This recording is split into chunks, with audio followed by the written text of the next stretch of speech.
mga ibang lugar dyan sa buong Pilipinas ito. Ma-promote yung brotherhood, sabi niya, at yung equality, yung pagkakapantay-pantay. Yun ang pinopromote natin. Develop leadership. Kailangan ma-develop mo yung leadership, yung pagiging leader mo kung ikaw member na siya. Paano mo i-develop? Katulad, sir, paano ako ma-develop yung leadership ko? Hindi naman ako social. Hindi naman ako SK. Sabi ko nga sa kanila, dahil dati ay duty to God, doon pa lang sa pamilya mo, kung ikaw ay tatay, nade-develop mo na yung pagiging leader mo. Kasi alam mo kung paano mo i-handle yung misis mo pag galit.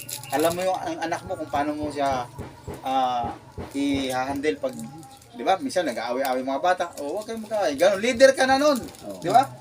O, friendship. Paano mo i-develop yung pagiging friendship mo? Katulad natin, hindi tayo magkakilala, pero naging magkakaibigan tayo. Yun. At yung partnership. Partnership, ang ibig sabihin nito, ito ay dapat nakamingil sa mga health, sa agriculture, sa lahat ng sangay ng gobyerno, kaya partnership. Ano pa? Sabi niya, self-development. Katulad yung binabanggit ko, pag self-development, lalo kayong mga bagong member, huwag kayong aasa kung ano yung pwedeng itulong ng organization sa inyo. Dapat, pag nag-member kayo sa SIAG, kayo ang mag-iisip kung anong pwede nyo itulong sa organization. Dahil ang member, kapag nag-isip kung anong papakinabangan niya sa organization, ay bumabagsak yan. Di ba? Kapag ikaw ay nag-isip, ano kaya pakapasok mo dito? Ano kaya papakinabangan ko dito? Tandaan nyo, lahat ng organization, bumabagsak yan. Di ba? Walang iniwan sa utangan yan eh. Mangutang ka sa card, ang iniisip mo, mautang tayo sa card. Tapos hindi tayo magbayad, bumabagsak yan. Ganon din sa aming organization. Pag kaya sabi ko nga doon sa mga member, huwag kayong mag-iisip kung ano yung papakinabangan nyo dito. Kayo mag-isip kung ano ang pwede nyong itulong at sigurado ang organization aangat yan. Di ba? Katulad nung minsan sample ko. Kaya nakalagay doon sa pera ng Pilipinas, ang salaping ito ay bayarin ng Bangko Sentral ng Pilipinas. Kaya yung Pilipinas hindi na unlad. No? Kasi nakalagay doon, bayarin eh. Di bayad lang ng bayad yung Pilipino, di ba? At yung Pilipino naman, pengi ng pengi. Pengi ng pengi. Kaya ang Pilipinas hanggang ngayon hindi maunlad. Pero sa United States, ano nakalagay? Sa pera nila, in God we trust. Kaya pinakamaunlad silang bansa sa buong mundo. Di ba? In God, sa pera nila, in God we trust ang nakalagay.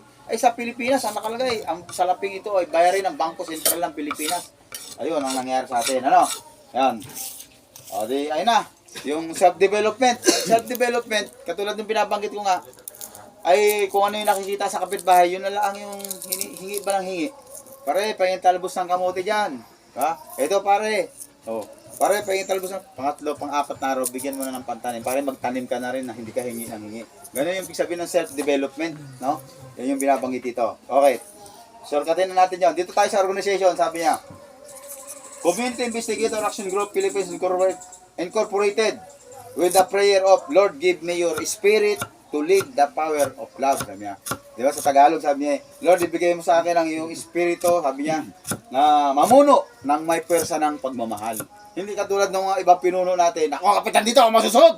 Ako kusil dito, ako masusunod. Dapat hindi ganon. Kailangan, pag ikaw ay namumuno, ay nasa iyo yung espiritu ni Lord para yung mga nakikinig sa iyo, yung mga tagasunod mo, susunod ng may paggalang sa iyo, hindi yung kaya lang sumusunod dahil takot, andiyan na kasi kapitan, tago muna tayo, di ba? Kailangan susunod kasi may pagmamahal yung pag-uutos. Yun ang ibig sabihin niyan.